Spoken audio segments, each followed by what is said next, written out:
반갑습니다, 여러분. 우리 국어 2시간입니다. 자, 여러분, 우리 국어 2학년 2학기 책을 준비해 주시고요. 네, 자, 1학기 책 보고 있으면 안 됩니다. 국어 2학년 2학기 책 준비해 주시고요. 그 중에 우리 3단원 생각과 감정을 나누다 펼쳐주세요. 3단원 생각과 감정을 나누다 단원 들어가도록 하겠습니다.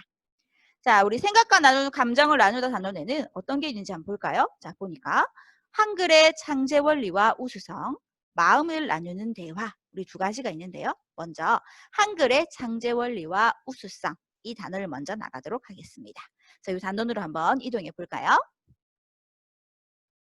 자, 1단원 한글의 창제 원리와 우수성 한번 배워보도록 할 건데요. 자, 여러분 이 단원에서는 자, 여러분이 우리 한글의 창제 원리에 대해서 배울 겁니다. 그래서 여러분 이 단원이 끝나고 나면 한글의 창제 원리에는 무엇이 있다 이렇게 말할 수 있어야 되고요.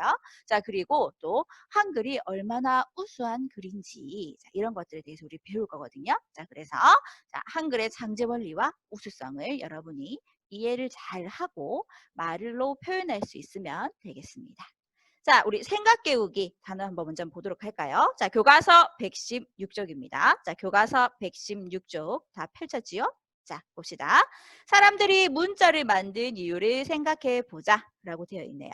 자, 여러분 사람들은 애초에 문자를 왜 만들었을까요? 자, 여러분 문자가 우리 이 세상에 처음 나온 시기는 기원전 한 4,000년 정도라고 합니다.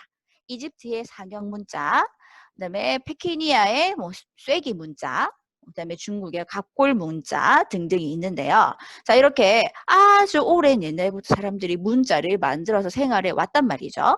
자, 과연 사람들은 왜 문자를 만들었을까요? 한번 생각해 볼까요? 자, 오늘은 물고기를 많이 잡았군.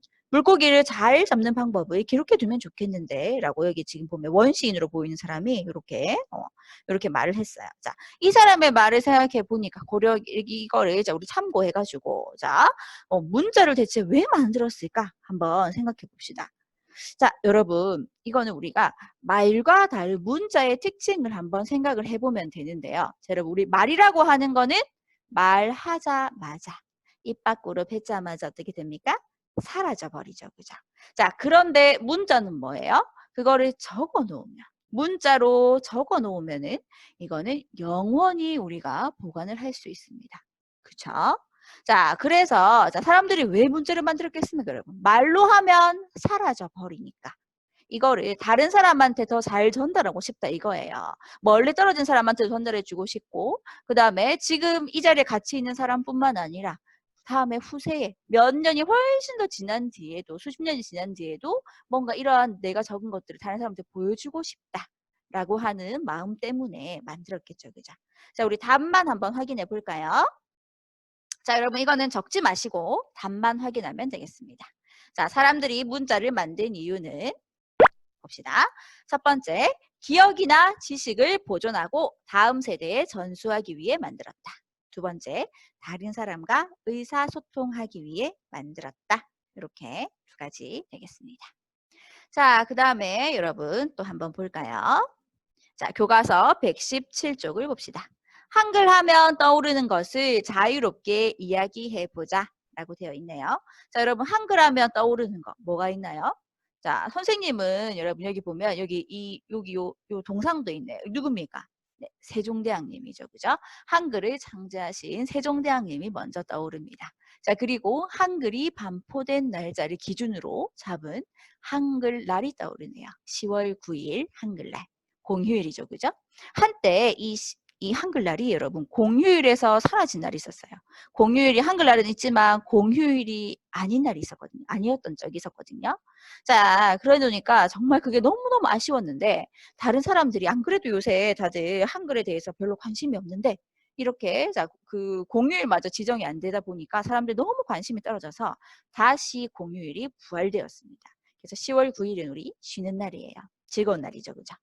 자, 우리가 세종대왕님이 한글을 창제하지 않았으면 우리 쉬는 날도 하루 없었겠죠. 그죠, 여러분? 참 고마운 분이시네요. 자, 그럼 여러분 우리 본격적으로 3단원 들어가기 전에 우리 영상을 하나 보고 가도록 해요.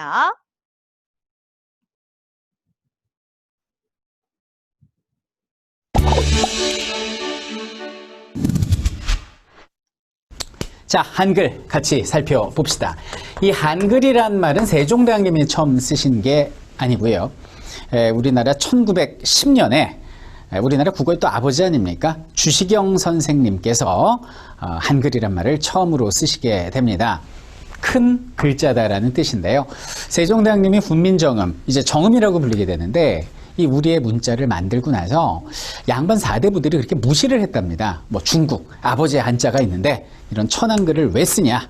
이거는 하층민이나 부녀자들이나 쓸 법한 익히기 쉬운 천한글이다라고 얘기를 했어요. 그래서 언문이라고 무시를 하다가 1894년 가보개혁 때 공식 문자로 지정이 되고요. 1910년 이후에 한글이란 이름을 쓰게 됩니다.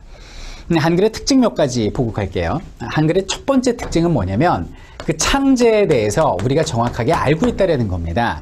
세계에 수많은 문자들이 있습니다. 한자도 있고 알파벳도 있고 뭐 굉장히 많지만은 반포일과 그리고 창제한 사람 그리고 창제 원리를 아는 문자는 전 세계에 한글밖에 없습니다. 이것이 첫 번째 한글의 특징이 되겠고요.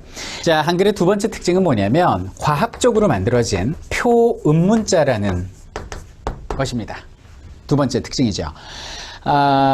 훈민정음의 창제 원리를 담은 책을 훈민정음 해례본이라고 그래요. 해례 원리를 풀어내다 이런 뜻이 되는데요. 그 전까지만 해도 이제 일제강점기의 일본인들이 우리의 문자를 폄하하기 위해서 말도 안 되는 주장을 합니다. 한글은 뭐 몽골의 문자를 본따서 세종이 만들었다랄지 아니면 세종대왕님께서 이렇게 옛날에 이렇게 그 문이 있잖아요. 문이 이렇게 틀이 있고 이렇게 창호지로 발라놨지 않습니까? 요거를 이렇게 달빛에 비치는 문짝을 바라보고 만드신 게 한글이다라고 일본인들이 주장을 했습니다. 근데 묘하게도 여기서 우리 한글이 다 나와요. 자, 보세요. 자, 기억 나왔죠? 니은 나왔죠? 디귿 나왔죠? 미음 나왔죠? 비음 나오죠? 다 나옵니다. 근데 흔히들 여기서 그럼 이응이 안 나오지 않습니까? 이응은 문꼴이라는 거죠. 문꼴이. 아니, 그러면 시옷은 어떻게 됩니까? 창호지 찢어진 거. 그러면은 히읗은 어떻게 나옵니까? 요거는 문고리에 젓가락 꽂은 거. 이런 말도 안 되는 주장을 일본인들이 했었는데요. 1940년에 안동에서 훈민정음의 창제 원리를 담은 해례본이 발견되게 됩니다. 이것을 우리 간송, 우리나라 그 문화재 지킴이시죠. 간송 전형필 선생께서 훈민정음 해례본을 구입을 하셨고요. 6.25 전쟁 당시에 수많은 문화재 중에서도 가장 아꼈던 것이 해례본이고 이것만 들고 피난을 다니셨대요. 그래서 잊어버릴까봐 주무실 때도 이 벽에 넣어가지고 이렇게 배구 주무실 정도로 아끼셨던 것이 훈민정음 해례본이 되겠습니다. 근데 그 해례본에 따르면은 사람의 발성기관을 가지고 음을 그대로 문자로 표현한 아주 과학적인 글자라고 설명돼 있고요. 과학적인 창제 원리가 나와 있고 그리고 이제 언어학자들이 쓴 글을 봤더니 어떤 외국인도 대조리상의 학력이면 1시간 정도만 공부하면 자기 이름을 한글로 쓸 수 있다라는 걸 봤을 때 쉽게 배울 수 있고 또 과학적으로 표현할 수 있는 문자다라고 말할 수 있겠습니다. 자, 근데 여기는 한글 창제와 관련해서 많은 이제 물음표들이 있습니다. 이 한글을 누가 창제했는가? 뭐 세종대왕이 창제했다 이건 다 아는데 혼자 창제했는가?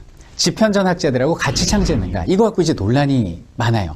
거기다 이제 최근에 하나 더해진 거는 둘째 딸이었던 정의공주가 도와줘서 한글이 창제되었다. 뭐 이런 이야기도 있는데요. 하여튼 가장 대립되는 거는 단독 창제설과 집현전학자들과 함께 창제했던 이 두 가지가 이제 논란이 많습니다. 혼자 창제했다라는 그 주장의 근거는 무엇이냐면 조선왕조실록에 보면 세종실록에 보면 자 보세요. 왕조실록은 뭐 비가 내렸네 왕이 기침을 했네 사소한 것까지 다 기록을 합니다. 그런데 훈민정음 창제하고 반포하신 이후에 최만리 등의 수많은 대신들의 어떤 상소가 빗발치는 이런 내용은 나오는데 반포 이전에는 한글에 한자도 안 나오거든요. 뭐 훈민정음에 훈자도 안 나오거든요. 이런 걸 봤을 때 이거는 뭐 혼자 단독으로 창제한 게 아닌가 이런 주장이고 그리고 이제 세종대왕님의 정책을 보면 의정부 저사제라는 게 있습니다. 이거는 뭐냐면 자신의 업무를 갖다가 의정부, 그러니까 의정부라고 그러면 오늘날로 따지면 뭐 뭐 국무총리급, 뭐 국무회의 정도 되는데 거기에 다 맡기는 게 자신 업무를 다 맡기는 게 의정부 서세제거든요. 이 의정부 서세제가 시작되는 시점. 두 번째로 세자에게 훗날 문종이 되죠. 세자에게 서무결제권을 넘기는 시점이 바로 한글 창제의 시점이고 그때부터 세종이 한글을 창제하지 않으셨을까? 이게 이제 첫 번째 주장이 되는 거고 거기에 반박하는 입장은 뭐냐면 아니 뭐 문자 만드는 것이 동네 아이 이름 지어주는 것도 아니고 그걸 어떻게 세종대왕님 혼자서 만드실 수 있느냐. 비밀리에 붙여서 집현전 학자들하고 함께 만드셨을 것이다. 이게 이제 반대 입장이 되는데 중요한 건 혼자 만드셨던 같이 만드셨던 그게 중요한 게 아니죠. 일단 진두지휘한 총대장은 그리고 직접 한글을 창제하는데 근본이 된 것은 우리의 세종대왕님이니까 뭐 그거는 논란 자체는 큰 의미가 없다라고 생각을 합니다. 자, 그럼 한글에서 우리가 느껴야 될 세 번째 가장 중요한 내용인데요. 이것이 바로 한글에는 그 어떤 문자에서도 찾아볼 수 없는 애민사상, 사람에 대한 사랑의 사상이 담겨 있다라는 것입니다. 여러분들 혹시 학창시절에 훈민정음 창제원리 배웠던 거 기억하십니까? 나란 말씀이 딩기게 달아 문자로 서로 삼았디 아니할세 이런 전차로 어린 백성이 느리고저 할 빼이셔도 저는요 이 창제 원리만 들으면 지금도 마음이 짠하고요 슬프지 않습니까? 나란 말이 중국과 다르다라는 거 아니에요. 그래서 불쌍한 백성들이 한자를 익히지 못하는 거예요. 한자를 모르니까 책을 읽을 수가 없어요. 책을 읽지 못하니까 이치를 깨달을 수 없어요. 그래서 죄가 죄인지 모르고 죄를 짓는다라는 것입니다. 자, 죄를 지었습니다. 이 억울함을 호소하고 싶어도 글을 모르기 때문에 호소할 수가 없습니다. 수많은 사대부 대신들이 한글을 만드는 걸 반대한다 이거죠. 왜 반대할까요? 그렇죠. 기득권 유지 때문입니다. 나는 글을 아는데 너는 글을 몰라. 나는 글을 알아서 책을 읽고 이치를 아는데 넌 책도 못 읽고 이치도 모르지. 그래서 넌 짐승이야. 나는 기득권자고. 이게 당시 사대부의 생각이었어요. 그래서 사대부들이 아버지 중국에 글자가 있는데 한글이 웬 말입니까? 그건 다 핑계고요. 자신들만의 어떤 그 기득권을 가지고 싶었던 거죠. 하지만 세종은 달랐습니다. 우리 백성이 너무나 불쌍했던 거죠. 여러분들 세종대왕님께서 그 시각 장애인이셨던 거 아십니까? 세종대왕은요 앞이 보이지 않았어요. 원래 어렸을 때부터 안지를 알았습니다. 근데 세종대왕님이 심각한 병이 있지 않습니까? 활자 중독증입니다. 잠시라도 책을 손에서 놓으면 책을 읽지 않으면 되게 불안해하셨거든요. 그래서 일화가 뭐냐면 어렸을 때 아버지였던 태종 이방원이 그 애 눈 안 보인다고 그 방에 있는 모든 책을 갖다가 다 그냥 뺏어버린 사건이 있습니다. 그래서 세종은 책을 뺏기는 게 두려워서 한 권을 품속에 숨겼다는 거 아닙니까? 여러분들 게임기가 아닙니다. 책이에요. 오늘날 가정에서는 이해할 수 없는 상황이 벌어진 거죠. 그래서 이불 속에 숨어가지고 그 책을 100번을 읽는데요. 세종이 뭐라고 그러세요? 처음에 이 책을 한 번 읽었을 때는 내가 그 뜻을 아는 줄 알았는데 실제 100번을 읽고 나니까 진정 그 뜻이 보이는구나. 이런 분이 세종대왕님이셨어요. 근데 점점 책을 읽고 백성을 위한 과중한 업무 때문에 앞이 보이지 않습니다. 자, 기록에 이런 말이 나옵니다. 내가 이제는 어두운 곳을 지팡이를 짚고 다니지 않으면 앞이 보이지 않는구나란 말이 나오거든요. 한글 창제하다가 이분은 눈이 멀어버리셨어요. 그때 백성들에게 말씀하시지 않습니까? 내가 비록 이 글을 만들다 눈이 멀어버렸지만은 너 이 한글 잘 써야 돼. 그래서 이 글을 익히고 책을 읽어. 그래서 이치를 깨달아. 그래서 죄가 죄인 줄 알고 죄 짓지 마. 만약에 혹시 죄를 짓게 되면 그 억울함을 이 글로써 위에다 보고하도록 하라. 이게 진정 애민의 사상이 아닌가 싶습니다. 여러분들, 유능한 사람과 위대한 사람과의 차이점을 아십니까? 유능한 사람은요, 그냥 자기 일을 잘하는 똑똑한 사람이겠고요. 진짜 위대하고 훌륭한 사람은 사람에 대한 사랑이 있어야 훌륭한 위인이 아닌가라고 생각을 하십니다. 자신의 건강과 자신의 눈과 맞바꾸면서 창제하신 한글, 이 위대하고 훌륭한 한글을 후손된 우리가 잘 계승하고 이어가야겠습니다.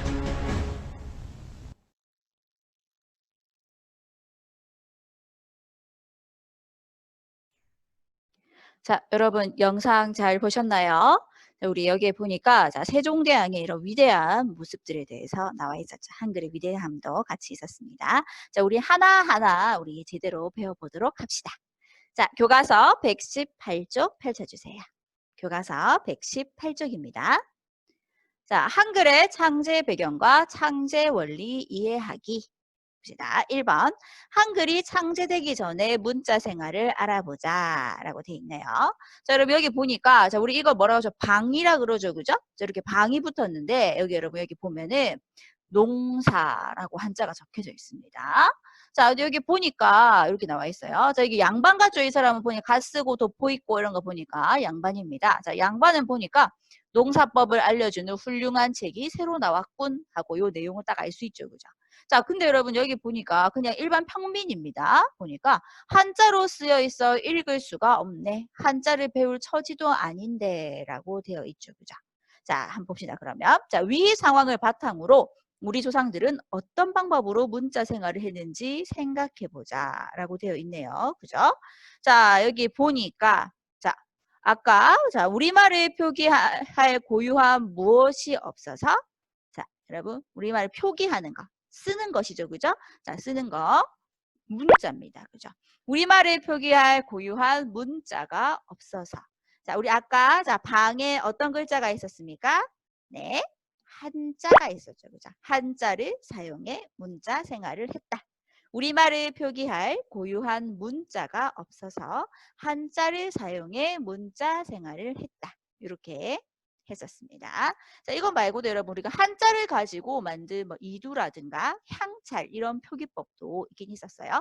어쨌거나 이 모든 것들은 다 한자를 알아야만 모두 다 쓸 수 있을 만한 쓸 수 있는 문자들이었죠. 자, 그래서 여러분 그러면 우리 한번 볼까요? 자, 다음 번호 한번 봅시다.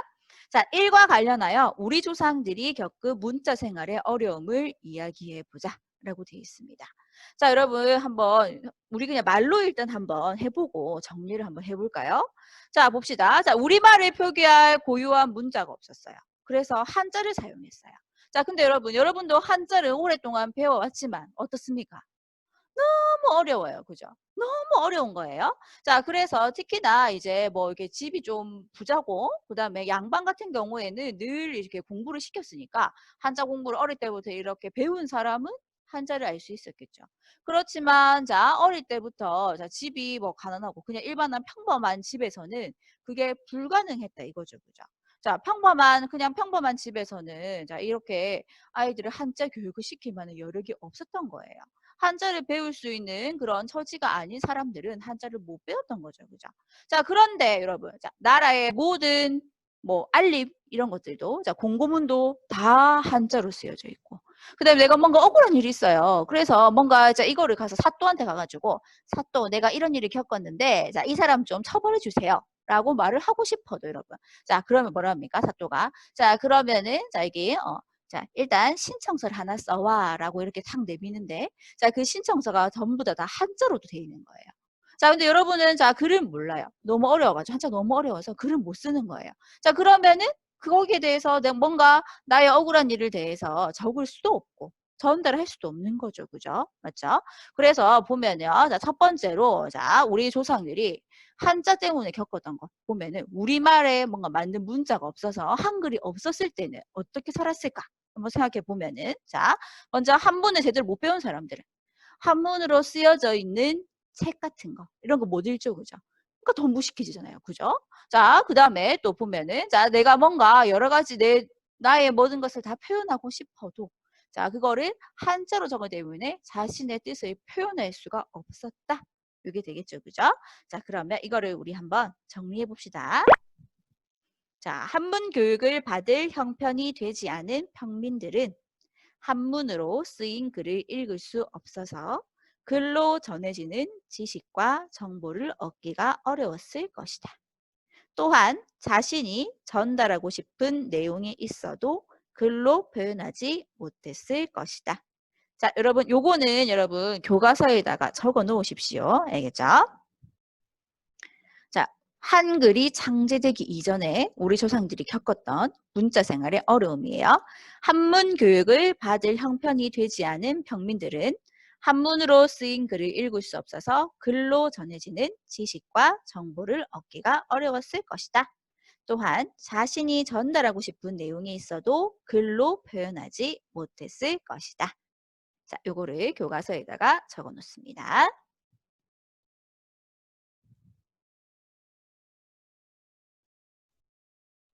자, 이제 여러분 교과서 119쪽을 펼쳐 주십시오. 자, 교과서 119쪽을 봅시다.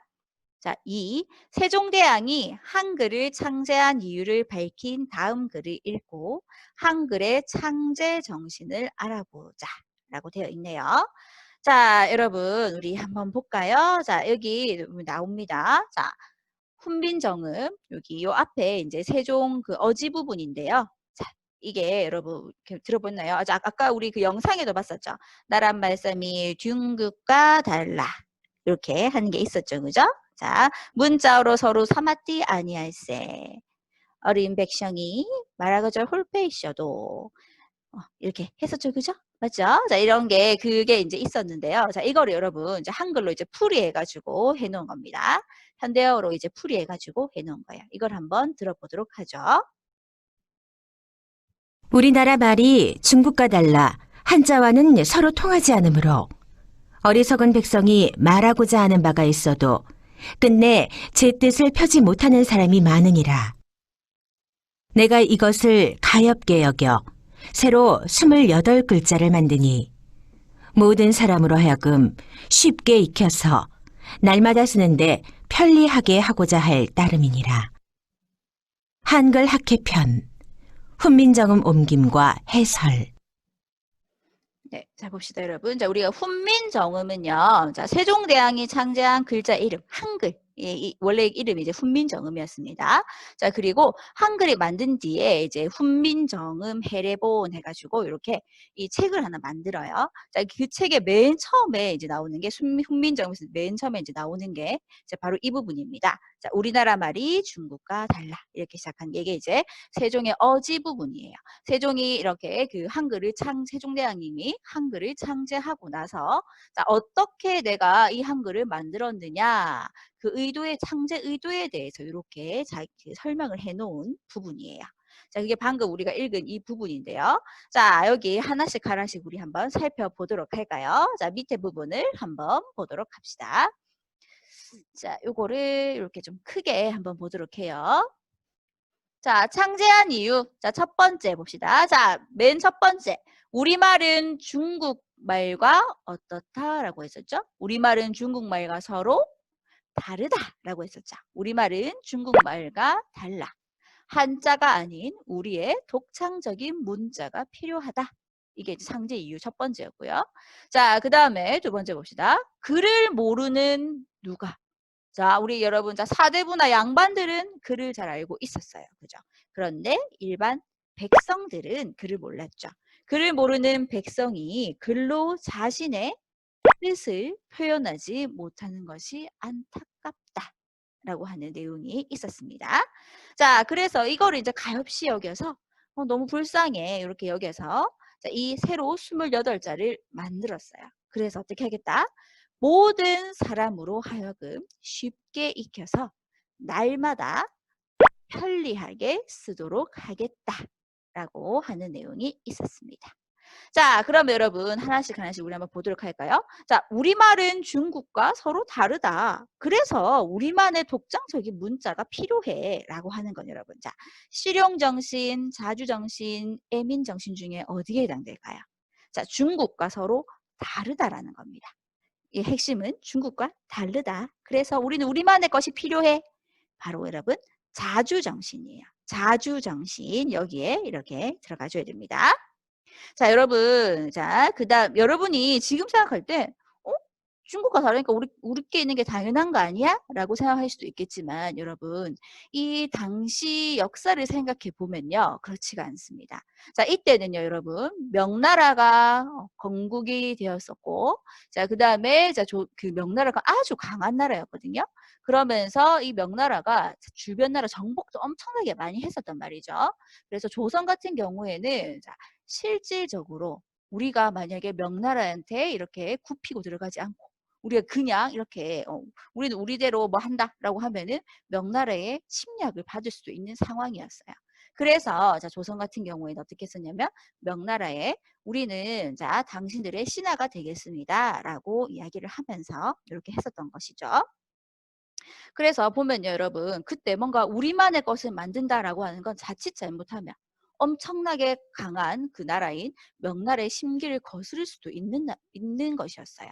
그러면은 자 여러분 정말로 명나라가 쳐들어오면은 조선은 그야말로 한순간에 진짜 전쟁이 나서 망할 수도 있는 상황이었던 거죠.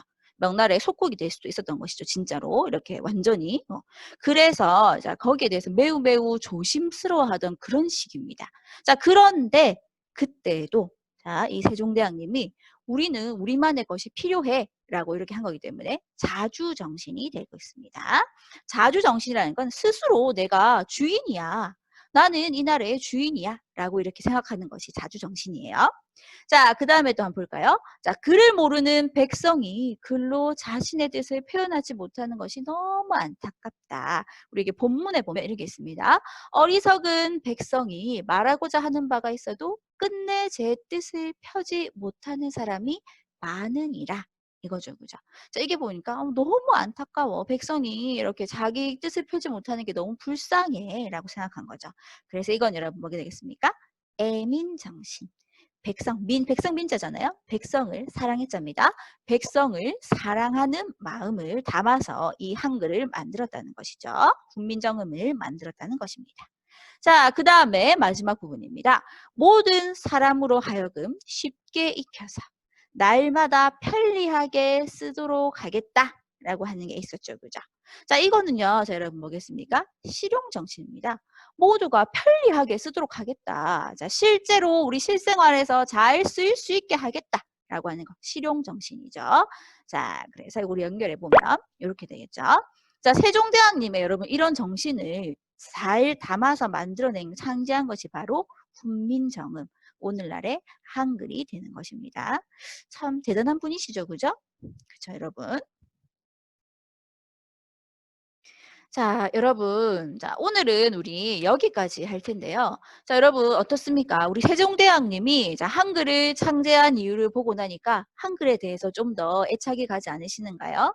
자, 세종대왕님이 이러한 큰 뜻을 품고 자주정신, 애민정신, 실용정신 이런 큰 뜻을 품고 한글을 직접 만들어 주셨어요. 자, 그래서 여러분은 어려운 한자를 익히지 않아도 여러분은 편하게 글을 쓸 수 있게 된 것이죠. 정말로 소중하지 않습니까? 그죠? 네. 자, 그 마음을 잘 살려가지고 우리 앞으로도 한글을 잘 가꾸어 나갔으면 좋겠습니다. 자, 오늘 수업은 여기까지 할게요. 우리 다음 시간에 만나요. 안녕!